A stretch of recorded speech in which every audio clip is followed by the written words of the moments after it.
ऐसी ही कहानियाँ सुनने के लिए सबसे पहले मेरे चैनल को सब्सक्राइब कीजिए। ज़्यादा देर न करते हुए मोहब्बत एक एहसास के नए पार्ट की शुरुआत करते हैं। रीति ने जैसे ही सुना कि ऋषभ ने कहा कि वो आज हर रोज से भी ज़्यादा खूबसूरत लग रही है, ये सुनते ही रीति का मन हुआ कि वो ऋषभ का मुंह तोड़ दे। और ऋषभ को रीति का उतरा हुआ चेहरा देखने में मज़ा आ रहा था। रीति, तो तुम मुझे अपने उस ब्यूटीफुल से मिलवाओगे नहीं? ऋषभ, हाँ मिलवाऊंगा ना, लेकिन अभी नहीं। वो थोड़ा अनकंफर्टेबल फील करेगी। रीति मुंह बनाते हुए आया बड़ा अनकंफर्टेबल वाला, और वो मुंह बनाते हुए वहां से चली गई। ऋषभ उसे जाते हुए देखकर हंसने लगा और उसने कहा, मिस ब्यूटीफुल, इतनी जलन? अभी ऋषभ दूर खड़ी रीति को देख ही रहा था कि तभी एक लड़की उसके पास आई। वो आकर सीधे ऋषभ से, हे, आई एम नीति सक्सेना, मैं अनन्या की कजिन हूँ। ऋषभ ने भी हल्की स्माइल देकर कहा, हाय।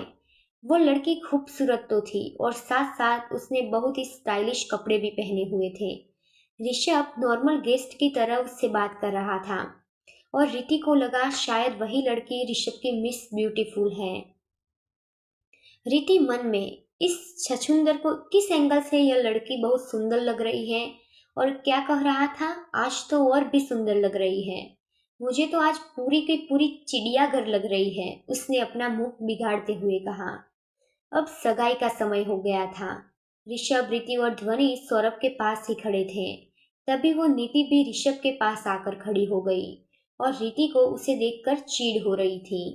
अब अनन्या और सौरभ ने एक दूसरे को रिंग पहना दी। अब फाइनली उनकी सगाई हो चुकी थी। सभी ने बारी बारी दोनों को कॉन्ग्रेचुलेट किया। अब धीरे धीरे वहां से एक एक कर मेहमान भी जाने लगे। सिर्फ करीबी लोग ही बचे हुए थे वहां। उसमें अनन्या की फैमिली और रीति की फैमिली थे। सभी बैठकर बातें कर रहे थे, तभी अनन्या के पापा ऋषभ से, जो सौरभ से बात करने में बिजी था, आपके दोस्त ने तो कर ली सगाई, अब ऋषभ बेटा आप कब कर रहे हो सगाई? यह सुनते ही रीति के साथ साथ सभी की नजर ऋषभ पर चली गई।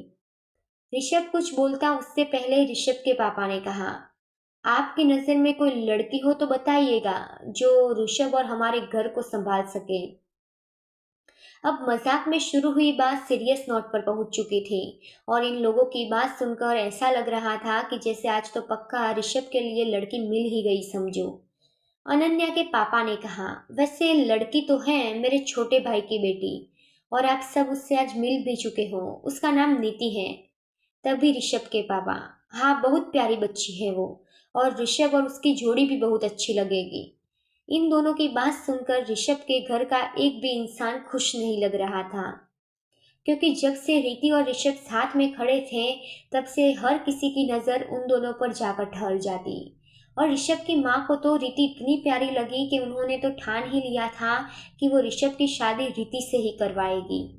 अभी ऋषभ और अनन्या के पापा बातों में ही लगे हुए थे। उनकी बात सुनकर रीति को अजीब फील हो रहा था। रीति मन में, मुझे क्यों ऐसा फील हो रहा है, कहीं मैं उससे, इतना कहकर वो कहती है, रीति तू पागल हो गई है क्या? तुझे तो खुश होना चाहिए कि तेरे दोस्त की शादी उस लड़की से होगी जिससे वो प्यार करता है। ऋषभ को भी यह सब अजीब लग रहा था, लेकिन यह सब वो ज्यादा देर तक सहन नहीं कर सकता था। वो जैसे ही कुछ बोलने के हुआ कि तभी समर बीच में ही, पापा हम इस बारे में किसी और दिन बात कर लेंगे, अभी जिन लोगों ने डिनर नहीं किया वो सबसे पहले डिनर कर लीजिए। डिनर घर के बाहर गार्डन में रखा हुआ था। सभी अपना खाना लेकर, सभी बड़े एक टेबल पर और बच्चे एक टेबल पर अपनी अपनी चेयर लेकर बैठ गए। लेकिन रीति एक कोने में खड़ी होकर कुछ सोच रही थी। तभी ऋषभ की नजर उस पर चली गई। ऋषभ उसके पास जाते हुए, तुम्हें डिनर नहीं करना? रीति, भूख नहीं है, by the way congratulations. Rishabh, किस खुशी में? रीति, अरे तुम्हारी शादी होने वाली है, और वो भी उस लड़की से जिससे तुम प्यार करते हो। ऋषभ, ओ मैडम वो सिर्फ बात कर रहे थे, मैंने अभी शादी के लिए हाँ नहीं कहा है। और दूसरी बात, तुमसे किसने कह दिया कि मैं उस लड़की से प्यार करता हूँ? रीति, उसमें कहना क्या है, मैंने देखा था तुम दोनों को बात करते हुए। उसका इतना ही बोलना था कि ऋषभ उस पर भड़कते हुए, थोड़ी देर पहले मैं पड़ोस वाली आंटी से भी बात कर रहा था, तो बताओ उनके बारे में क्या ख्याल है। रीति ये बात सुनकर जोर जोर से हंसने लगी और कहा, उनकी और तुम्हारी जोड़ी बेस्ट लगेगी। रीति ने शांत होकर जैसे ही ऋषभ को देखा वो गुस्से से उसे घूर रहा था। रीति, सॉरी, मुझे सच में ऐसा लगा था। ऋषभ, कोई बात नहीं, अब चलो जल्दी खाना खाने। रीति, लेकिन मुझे सच में भूख नहीं है। ऋषभ उसका हाथ पकड़कर, चुपचाप चलो। दोनों टेबल के पास आ गए। ऋषभ ने अभी तक उसका हाथ पकड़ा हुआ था। सभी उन दोनों को ही देख रहे थे। ऋषभ ने तुरंत ही उसका हाथ छोड़ दिया और दोनों जाकर चेयर पर बैठ गए। सभी खाना खा रहे थे। तभी सबने मिलकर कल कहीं घूमने जाने का प्लान किया। समर, ऋतिक तू चल रहा है ना कल? ऋतिक, नहीं यार, वो कल। उसने इतना कहा ही था कि बीच में रिया, तू, सौम्या, रीति और वीर सभी चल रहे हो और मैं आगे कुछ भी नहीं सुनने वाली हूँ। ऋतिक अपने दोनों हाथ जोड़ते हुए, ठीक है मेरी माँ, हम सभी चल रहे हैं। ऋतिक की बात सुनकर सभी खुश हो गए। अब सभी घर जाकर कल जाने की तैयारी करने लगे। रीति घर पहुंचकर सीधे अपने कमरे में चली गई। उसे कुछ भी अच्छा नहीं लग रहा था। वो अपने कमरे में बस यहाँ से वहाँ चक्कर काट रही थी। तभी रीति के कमरे में सौम्या आ जाती है। सौम्या, क्या हुआ तुम्हें? रीति, मुझे क्या होना है, मैं बिल्कुल ठीक हूँ।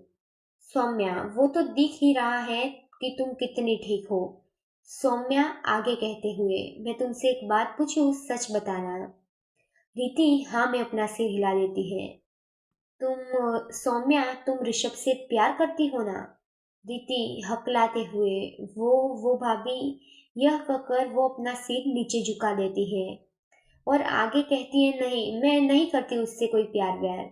सौम्या हल्के से मुस्कुराते हुए, वैसे यही बात तुम अपना सिर ऊपर करके मुझे देख कर भी बोल सकती हो।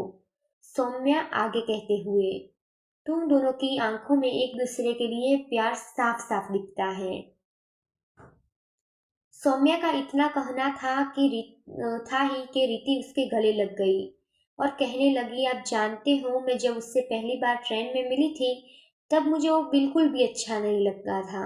उस दिन हमारा झगड़ा भी हुआ था, लेकिन जब हम फिर से ऑफिस में मिले और ध्वनि से दोस्ती होने के बाद ध्वनि ने मुझे ऋषभ के बारे में बहुत कुछ बताया, जैसे कि वो अपना इतना बड़ा फैमिली बिजनेस छोड़कर आईपीएस बनना चाहता है क्योंकि वह लोगों को इंसाफ दिला सके।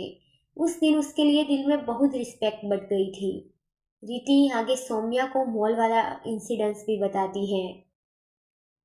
सौम्या अपनी आंखें बड़ी करते हुए, तुमने मुझे और रीति को यह सब कुछ क्यों नहीं बताया? अगर तुम्हें कुछ हो जाता तो? रीति, अरे भाभी, कुछ हुआ तो नहीं है ना मुझे, आप चिंता मत कीजिए।